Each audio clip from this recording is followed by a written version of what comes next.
A lot of people have never had money and they don't need money.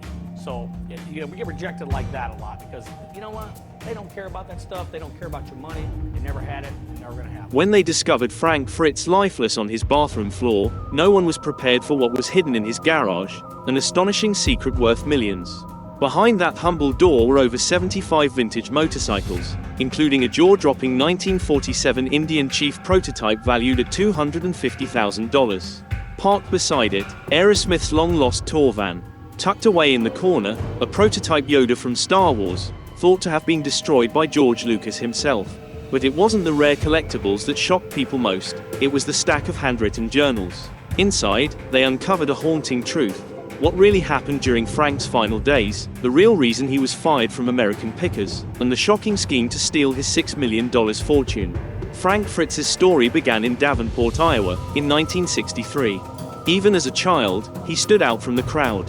While other kids were busy riding bikes or trading baseball cards, Frank was lost in his own world, surrounded by rocks, stamps, coins, and even old beer cans, carefully arranged like museum pieces in his bedroom. To his parents, Bill and Susan, it was a quirky but harmless habit.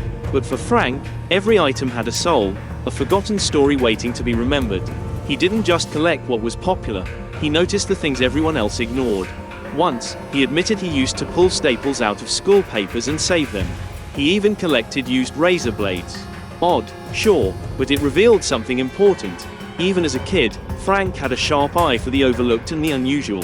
Frank went on to attend Sudlow Intermediate and later Bettendorf High School. That's where fate stepped in. In 8th grade, he met Mike Wolfe, and their bond was instant. Soon, their weekends were spent digging through flea markets and garage sales, hunting for dusty treasures with forgotten value. While some teachers believed Frank had the brains for a traditional career, he wasn't convinced.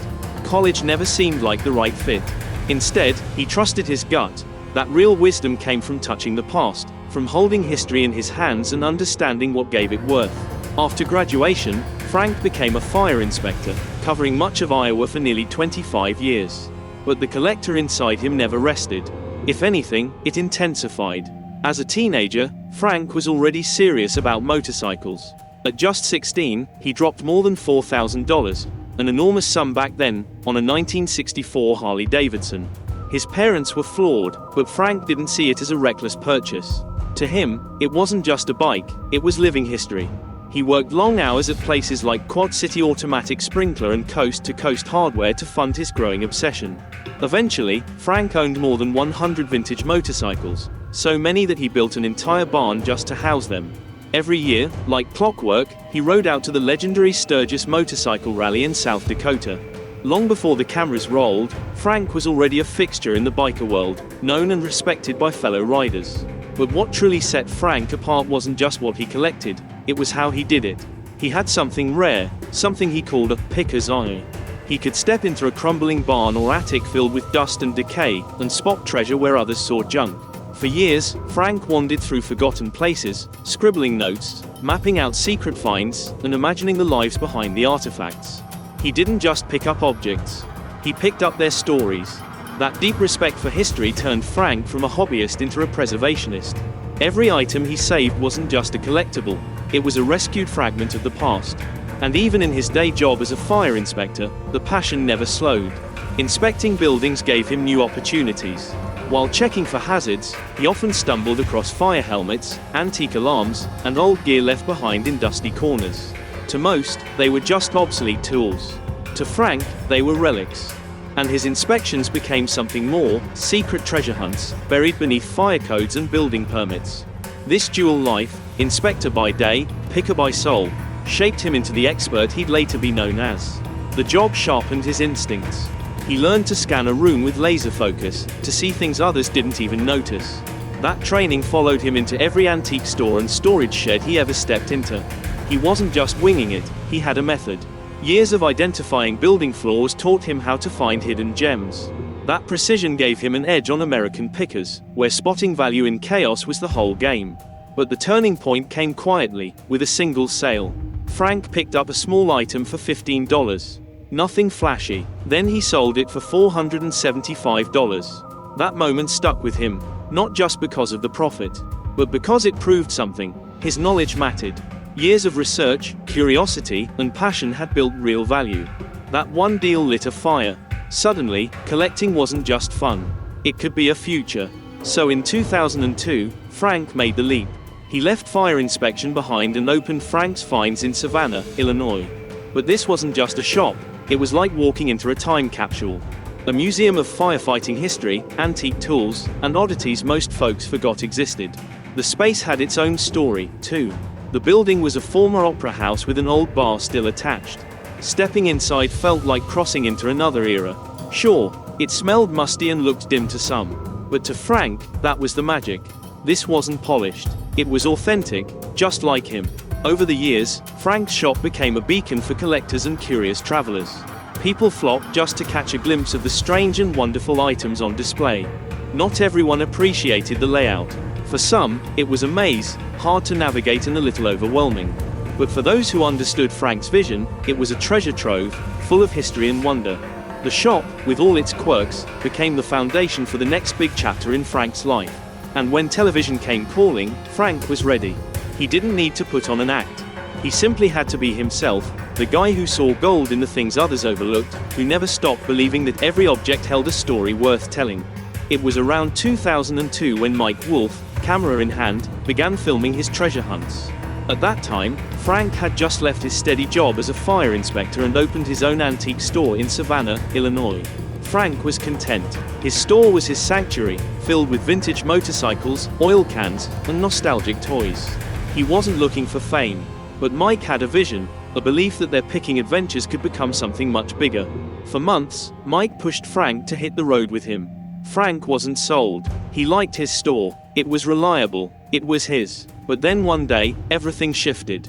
Frank bought a small badge from a fraternal group for just $115. It didn't seem like much at the time. But when he sold it for $1,450, something clicked. That rush, the thrill of the find, was the kind of high Frank had never experienced before. He called it his gambler's high. That feeling, combined with Mike's relentless encouragement, finally pushed Frank to take the leap. He locked up the shop, packed his gear, and hit the road with Mike. Their early trips, filmed on a whim, would later become the raw material that grabbed the attention of TV producers. When American Pickers premiered in January 2010, it was a game changer.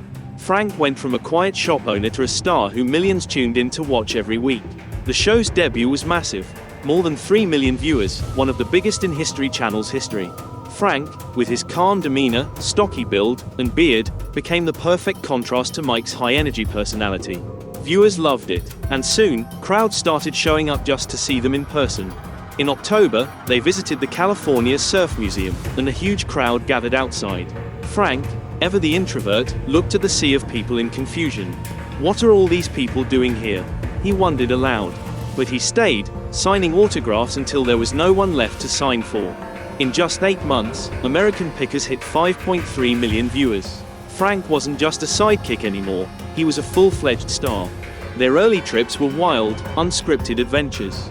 They cruised around in a white Mercedes van, later traded for a Ford Transit, with no set itinerary. But the magic was in the spontaneity. In September 2011, they drove through southern Maine and stumbled upon Champion Auto in Arundel. The owner, Mario Bennett, couldn't believe his eyes. He was a fan of the show, and now, here were the stars, standing in his yard. Frank zeroed in on oil cans, gas station signs, and vintage memorabilia. Mike was all about the motorcycle gear. They spent 5 days there, exploring, unplanned, following leads and meeting people. That was the charm, 2 friends in a van, chasing the past. And one of the reasons the show worked so well. Frank and Mike were opposites, but in the best possible way. Mike was tall, thin, and full of excitement. Frank, on the other hand, was shorter, calmer, and more deliberate. Mike went for motorcycles and Volkswagens, while Frank gravitated toward toys, oil cans, and motorcycle collectibles. It was evident during their time at Mario's place in Maine. Mike picked the motorcycles, Frank grabbed the gas station signs. They complemented each other like puzzle pieces. Mike often called Frank a dreamer, sensitive, funny, and thoughtful. Fans saw it too, and they loved the dynamic. Some connected with Frank's careful approach. Others resonated with Mike's fast pace. Together, they created magic. That mix of personalities is what made American Pickers so relatable. Frank's love for motorcycles wasn't something that started with the show. It went way back. As a teenager, he bought his first Harley Davidson, a 1964 model, a purchase that probably made his parents nervous. But it was just the beginning. Over the years, Frank curated a collection of around 35 vintage bikes, all stored in a barn that felt more like a personal museum. His collection wasn't just about quantity, it was about quality. Rare Indian motorcycles, including a 1938 four-cylinder model he'd found in a Philadelphia barn, were among his prized possessions. He also had an impressive collection of British bikes: Vincent, BSA, Triumph. And then there was the Von Dutch XAVW, a 1942 Harley frame powered by a Volkswagen engine and custom painted by the legendary Von Dutch himself. Frank had spotted it in a magazine years before and was stunned when he found it at a yard sale. That bike, like so many others in his collection, wasn't just a machine, it was a story. And to Frank, that's what mattered most. In 2013, Frank decided to share his wealth of knowledge with the world. He wrote a book, How to Pick Vintage Motorcycles. But this wasn't a book just for the experts. Frank wrote it for anyone who had a love for bikes or wanted to start collecting. The book was packed with tips, stories, and photos from his personal finds. He explained how to spot a good deal, how to negotiate, and how to uncover hidden gems. His writing style was just like his on-screen persona, simple, humorous, and easy to understand. For Frank, the book was a way to pass down everything he'd learned, helping others understand the history behind these machines and experience the same thrill he did when finding them. Frank's past life as a fire inspector also led him to a different passion: Firehouse memorabilia. After spending 25 years inspecting buildings, he had access to places most collectors could only dream of. Abandoned firehouses, old stations, outdated equipment, it was all there, waiting for someone like Frank to uncover. He began collecting it all: brass extinguishers, leather helmets, vintage alarm systems. And even on American pickers, you could see Frank's face light up when they came across something fire-related. It wasn't just another category for him. It was personal. What truly set Frank apart was the way he viewed collecting. To him, it wasn't about just objects, it was about stories. Each piece held a memory, a piece of history, a connection to a person, a place, or a time. Frank often spent more time talking to the seller about the item's history than negotiating the price. And he especially cared about items that showed how everyday Americans once lived. Old tools, forgotten products, quirky toys. Frank treated war memorabilia with deep respect, sometimes even donating pieces to museums if they were tied to fallen soldiers. That was Frank Fritz in a nutshell. He believed that these stories should be preserved, not locked away and forgotten. But Frank's life wasn't all about collecting. He battled something most people never saw.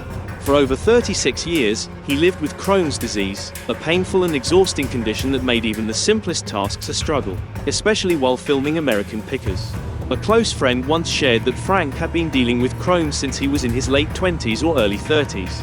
Frank hid it well, pushing through the pain while millions of fans watched, unaware of his daily struggle. Things got better when he quit drinking and focused on getting sober, but years of stress and illness had already taken a toll on his body. By the time Frank died at the age of 60, many had no idea how much he had suffered behind the scenes. But in 2017, his struggles began to spill into the public eye. Frank was arrested after driving on the wrong side of the road. When the police stopped him, he admitted to drinking and taking Xanax, medication he'd been prescribed for his anxiety. He failed the sobriety test and was charged with operating while intoxicated. Later, Frank explained that his anxiety came from the constant scrutiny and judgment that came with fame. He said that being constantly watched had taken its toll on him. He took a plea deal, avoiding jail time, but the damage to his reputation was already done. That incident peeled back the curtain, revealing how the pressure of fame wasn't just wearing him down, it was changing him. At the same time, his friendship with Mike Wolfe began to crumble. By 2021, Frank revealed they hadn't spoken in 2 years. What really hurt him wasn't the lack of work, it was the silence. After Frank had back surgery, Mike never called. Frank felt like the show had always been lopsided. Mike was the star, and Frank was just along for the ride. He even joked, "It's like being in a band with Steven Tyler. You're never going to be the frontman." When Mike posted a message online expressing how much he missed Frank, Frank wasn't buying it. He called it fake, suggesting that someone else probably wrote the message. Frank didn't believe Mike had ever said anything kind about him in real life, and for years, their friendship remained strained. But in May 2023, during Memorial Day weekend, they finally saw each other again, thanks to the help of a mutual friend. Yet, the pain didn't end there. During the pandemic, Frank hurt his back moving something at home, and what seemed like a simple injury led to a desperate need for surgery. But the timing couldn't have been worse.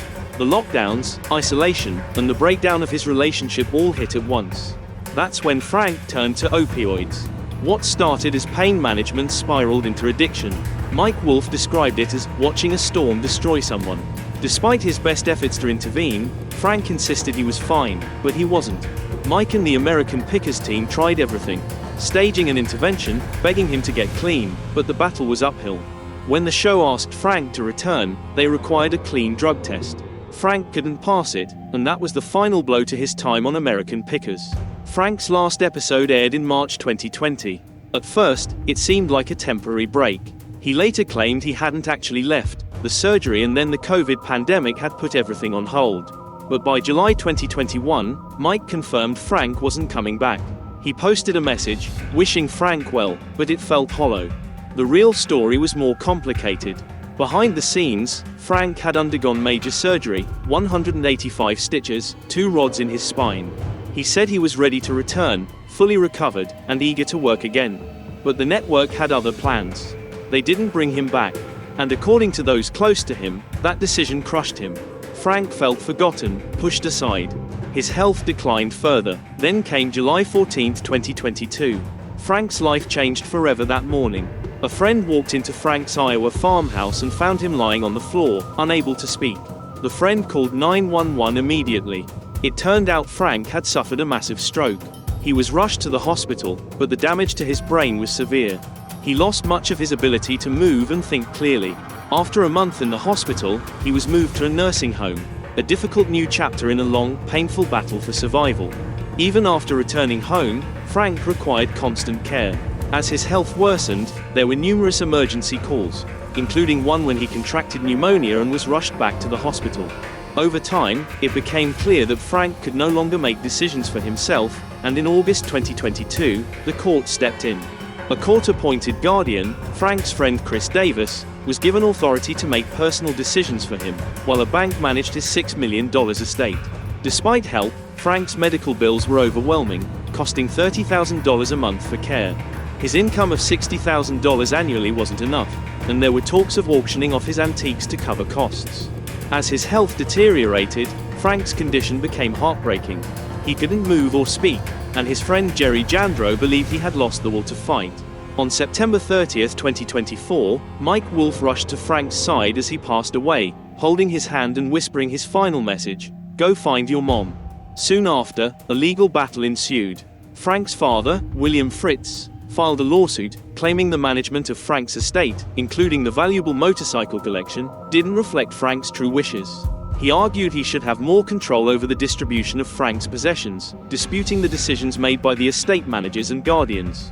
The timing couldn't have been worse as Frank Fritz's collection was being evaluated for auction, with auction houses eager to get their hands on it. Rumors about potential bidders made it clear that this was a unique treasure trove. Amid legal disputes over the estate, news of the collection's value spread, drawing collectors eager for a glimpse. For Frank's friends and collectors, it was bittersweet. They knew his legacy would live on through the bikes, vans, and items he had lovingly restored and collected over the years. Frank's passion for preserving history would always define him, even as legal proceedings slowly unfolded. The legal battle over Frank's estate became a personal saga, with his father, Bill Fritz, claiming the 2023 will was fake and asserting he was Frank's only true family. This dispute, tied to Frank's stroke and conservatorship, deepened the fight over his legacy, raising questions about his true wishes. Ultimately, Frank's legacy as a curator of history would endure, no matter the outcome. Bill argued that Frank's 2023 will was invalid because Frank had been placed under conservatorship after his stroke in 2022, and could no longer make decisions for himself.